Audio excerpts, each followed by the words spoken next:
ये पांचों भूत अलग अलग रहने पर भिन्न भिन्न प्रकार की शक्तियों से संपन्न है, अतः परस्पर संगठित हुए बिना, पूर्णतया मिले बिना ये प्रजा की सृष्टि करने में समर्थ न हो सके। इसलिए परम पुरुष परमात्मा ने संकल्प के द्वारा इनमें प्रवेश किया।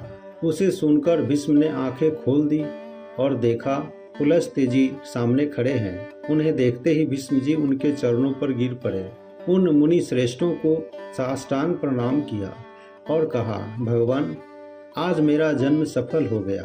यह दिन बहुत ही सुंदर है, क्योंकि आज आपके चरणों का मुझे दर्शन प्राप्त हुआ है। आज आपने दर्शन दिया और विशेषतः मुझे वरदान देने के लिए गंगा जी के तट पर पदार्पण किया। ओम श्री परमात्मने नमः। शास्त्रों में पुराणों की बड़ी महिमा है। उन्हें साक्षात श्री हरि का रूप बताया गया है। जिस प्रकार संपूर्ण जगत को आलोकित करने के लिए भगवान सूर्य रूप में प्रकट होकर हमारे बाहरी अंधकार को नष्ट करते हैं, उसी प्रकार हमारे हृदय अंधकार, भीतरी अंधकार को दूर करने के लिए श्री हरि ही पुराण विग्रह धारण करते हैं। पुराणों में अर्थ, धर्म, काम, मोक्ष चारों का बहुत ही सुंदर निरूपण हुआ है और चारों का एक दूसरे के साथ क्या संबंध है, इसे भी भली भांति समझाया गया है। श्रीमद्भागवत में लिखा है, धर्म का फल है संसार के बंधनों से मुक्ति, भगवान की प्राप्ति। उससे यदि कुछ सांसारिक संपत्ति उपार्जन कर ली तो यह उसकी कोई सफलता नहीं है। इसी प्रकार धन का फल है एकमात्र धर्म का अनुष्ठान। वह न करके यदि कुछ भोग की सामग्रियां एकत्र कर ली तो यह कोई लाभ की बात नहीं है कि उनसे इंद्रियों को तृप्त किया जाए। जितने भोगों से जीवन निर्वाह हो जाए उतने ही भोग हमारे लिए पर्याप्त है, तथा जीवित रहने का फल यह नहीं है कि अनेक प्रकार के कर्मों के पचड़े में पड़कर इस लोक या परलोक का सांसारिक सुख प्राप्त किया जाए। उसका परम लाभ तो यह है कि वास्तविक तत्व को, भगवत तत्व को जानने की शुद्ध इच्छा हो। पिछले कथा में बताया गया, श्री व्यास जी के शिष्य परम बुद्धिमान लोमहर्षण जी के पुत्र उग्र सर्वा नामक सूत ने पद्म पुराण कथा प्रारंभ किए थे। उसी कथा को इस वीडियो में हम आगे बढ़ाते हैं। सूत जी कहते हैं, जो सृष्टि रूप मूल प्रकृति के ज्ञाता तथा इन भावनात्मक पदार्थों के दृष्टा है, जिन्होंने इस लोक की रचना की है, जो लोक तत्व के ज्ञाता तथा योगवेत्ता है, जिन्होंने योग का आश्रय लेकर संपूर्ण चराचर जीवों की सृष्टि की है, और जो समस्त भूतों तथा अखिल विश्व के स्वामी हैं, उन सच्चिदानंद परमेश्वर को मैं नमस्कार करता हूँ। फिर ब्रह्मा, महादेव, इंद्र और अन्य लोकपाल तथा सूर्य देव को एकाग्रचित मन से नमस्कार करके ब्रह्म स्वरूप वेद व्यास जी को प्रणाम करता हूँ। उन्हीं से इस पुराण विद्या को प्राप्त करके मैं आपके समक्ष प्रकाशित करता हूँ। जो नित्य सद सत्व स्वरूप, अव्यक्त एवं सबका कारण है, वह ब्रह्मा ही महातत्व से लेकर विशेष पर्यंत विशाल ब्रह्मांड की सृष्टि करता है। सबसे पहले तेजोमय अंड में ब्रह्मा जी का प्रादुर्भाव हुआ। वह अंड सब ओर जल से घिरा है।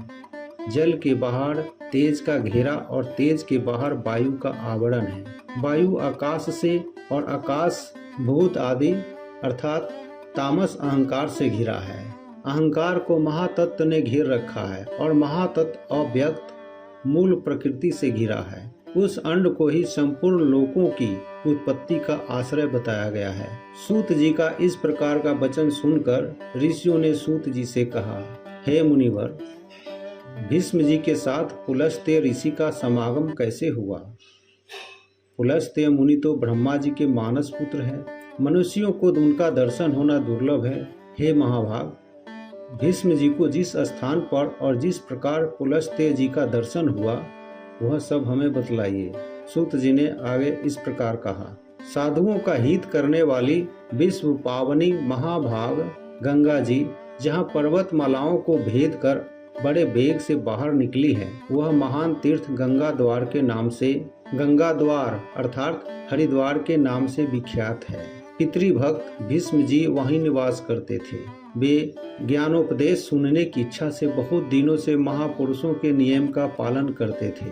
स्वाध्याय और तर्पण के द्वारा देवताओं और पितरों की तृप्ति तथा अपने शरीर का शोषण करते हुए भीष्म जी के ऊपर भगवान ब्रह्मा बहुत प्रसन्न हुए। वे अपने पुत्र मुनि श्रेष्ठ पुलस्त जी से इस प्रकार बोले, बेटा, तुम कुरु वंश का भार वहन करने वाले वीरवर देवव्रत के, जिन्हें भीष्म भी कहते हैं, समीप जाओ। उन्हें तपस्या से निवृत्त करो और इसका कारण भी बतलाओ। महाभाग भीष्म अपनी पितृभक्ति के कारण भगवान का ध्यान करते हुए गंगा द्वार में निवास करते हैं। उनके मन में जो जो कामना हो उसे शीघ्र पूर्ण करो। ब्रह्मा जी का वचन सुनकर मुनिवर पुलस्त्य जी गंगा द्वार में आए और भीष्म जी से इस प्रकार बोले, वीर, तुम्हारा कल्याण हो। तुम्हारे मन में जो इच्छा हो उसके अनुसार कोई वर मांगो। तुम्हारी तपस्या से साक्षात ब्रह्मा जी प्रसन्न हुए हैं। उन्होंने ही मुझे यहाँ भेजा है। मैं तुम्हें मनोवांछित वरदान दूंगा। पुलस्त्य जी का वचन मन और कानों को सुख पहुँचाने वाला था। उसे सुनकर भीष्म ने आंखें खोल दी और देखा पुलस्त्य जी सामने खड़े हैं। उन्हें देखते ही भीष्म जी उनके चरणों पर गिर पड़े। उन मुनि श्रेष्ठों को साष्टांग प्रणाम किया और कहा, भगवान, आज मेरा जन्म सफल हो गया। यह दिन बहुत ही सुंदर है, क्योंकि आज आपके चरणों का मुझे दर्शन प्राप्त हुआ है। आज आपने दर्शन दिया और विशेषतः मुझे वरदान देने के लिए गंगा जी के तट पर पदार्पण किया। इतने से ही मुझे अपनी तपस्या का सारा फल मिल गया। यह कूस की चटाई है। इसे मैंने अपने हाथों बनाया है और जहाँ तक हो सकता है इस बात का भी प्रयत्न किया है कि यह बैठने वाले के लिए आराम देने वाली हो। अतः आप इस पर विराजमान हो। यह पलाश के दोनों में अर्घ्य प्रस्तुत किया गया है। इसमें दूध, चावल, फूल, कूस, सरसों, दही, शहद, जौ और दूध भी मिले हुए हैं। प्राचीन काल के ऋषियों ने यह अष्टांग अर्घ्य ही अतिथि को अर्पण करने योग्य बतलाया है। भीष्म के वचन सुनकर ब्रह्मा जी के पुत्र पुलस्त्य मुनि कुशासन पर बैठ गए। उन्होंने बड़ी प्रसन्नता के साथ पाद और अर्घ्य स्वीकार किया। भीष्म जी के शिष्टाचार से उन्हें बड़ा संतोष हुआ। वे प्रसन्न होकर बोले, महाभाग, तुम सत्यवादी, दानशील और सत्य प्रतिज्ञ राजा हो। तुम्हारे अंदर लज्जा, मैत्री और क्षमा आदि सद्गुण शोभा पा रहे हैं। तुम अपने पराक्रम से शत्रुओं को दमन करने में समर्थ हो। साथ ही धर्मज्ञ, कृतज्ञ, दयालु, मधुरभाषी, सम्मान के योग, पुरुषों को सम्मान देने वाले, विद्वान, ब्राह्मण भक्त और साधुओं पर स्नेह रखने वाले हो। वत्स, तुम प्रणाम पूर्वक मेरी शरण में आए हो, अतः मैं तुम पर बहुत प्रसन्न हूँ। तुम जो चाहो पूछो, मैं तुम्हारे प्रत्येक प्रश्न का उत्तर दूंगा। तब आगे भीष्म जी ने इस प्रकार कहा, भगवान, पूर्व काल में भगवान ब्रह्मा जी ने किस स्थान पर रहकर देवताओं को आदि की सृष्टि की थी, यह मुझे बताइए। उन महात्मा ने कैसे ऋषियों तथा देवताओं को उत्पन्न किया, कैसे पृथ्वी बनाई, किस प्रकार आकाश की रचना की और किस प्रकार इन समुद्रों को प्रकट किया, भयंकर पर्वत, वन और नगर कैसे बनाए, मुनियों, प्रजापतियों, श्रेष्ठ सप्तऋषियों और भिन्न भिन्न वर्णों को, वायु को, गंधर्वों, यक्षों, राक्षसों, तीर्थों, नदियों, सूर्य आदि ग्रहों तथा तारों को भगवान ब्रह्मा ने किस तरह उत्पन्न किया, इन सब बातों का वर्णन कीजिए। भीष्म जी का इस प्रकार के प्रश्न सुनकर पुलस्त्य जी ने इस प्रकार उत्तर दिया, हे पुरुष श्रेष्ठ, भगवान ब्रह्मा साक्षात परमात्मा है। वे पर से भी पर तथा अत्यंत श्रेष्ठ है। उनमें रूप, वर्ण आदि का अभाव है। यद्यपि वे सर्वत्र व्याप्त हैं, तथापि ब्रह्म रूप से इस विश्व की उत्पत्ति करने के कारण विद्वानों के द्वारा ब्रह्मा कहलाते हैं। उन्होंने पूर्व काल में जिस प्रकार सृष्टि रचना की वह सब मैं बता रहा हूँ, सुनो। सृष्टि के प्रारंभ काल में जब जगत के स्वामी ब्रह्मा जी कमल के आसन से उठे, तब सबसे पहले उन्होंने महातत्व को प्रकट किया। फिर महातत्व से वैकारिक अर्थात सात्विक, तेजस अर्थात राजस तथा भूत आदि तामस 3 प्रकार का अहंकार उत्पन्न किया। जो कर्मेंद्रियों सहित पांचों ज्ञानेंद्रियों तथा पंचभूतों का कारण है। पृथ्वी, जल, तेज, वायु और आकाश ये 5 भूत हैं। इनमें से एक एक के स्वरूप का क्रमशः वर्णन करता हूँ। भूत आदि नामक तामस अहंकार ने विकृत होकर शब्द तन्मात्रा को उत्पन्न किया।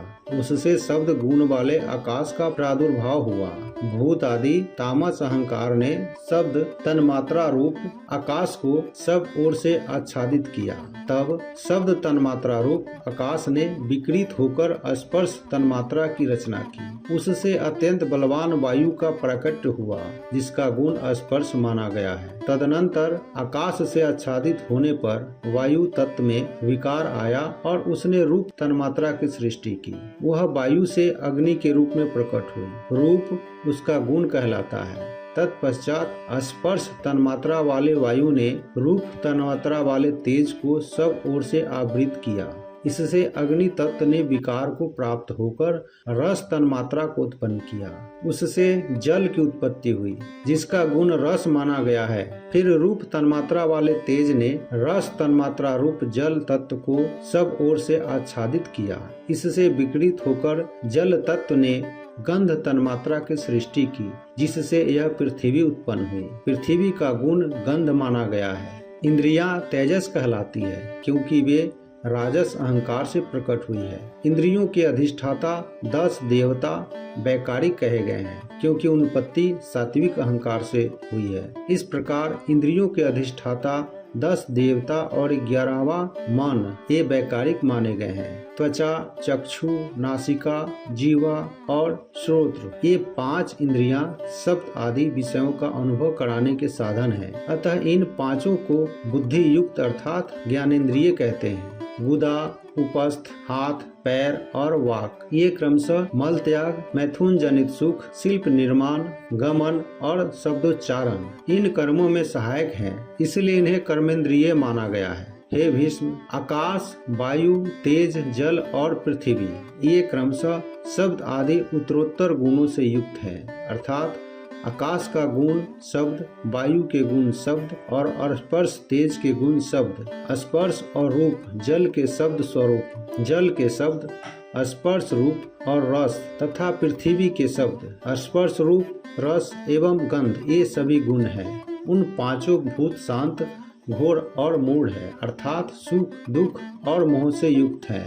अतः ये विशेष कहलाते हैं। ये 5 भूत अलग अलग रहने पर भिन्न भिन्न प्रकार की शक्तियों से संपन्न है। अतः परस्पर संगठित हुए बिना, पूर्णतया मिले बिना ये प्रजा की सृष्टि करने में समर्थ न हो सके। इसलिए परम पुरुष परमात्मा ने संकल्प के द्वारा इनमें प्रवेश किया। फिर तो महातत्व से लेकर विशेष पर्यंत सभी तत्व पुरुष द्वारा अधिष्ठित होने के कारण पूर्ण रूप से एकत्व को प्राप्त हुए। इस प्रकार परस्पर मिलकर तथा एक दूसरे का आश्रय ले उन्होंने अंड की उत्पत्ति की। उस अंड में ही पर्वत और द्वीप आदि सहित समुद्र, ग्रहों, तारों सहित संपूर्ण लोक तथा देवता, असुर और मनुष्यों सहित समस्त प्राणी उत्पन्न हुए। वह अंड पूर्व की अपेक्षा 10 गुने अधिक जल, अग्नि, वायु, आकाश और भूत आदि अर्थात तामस अहंकार से आवृत है।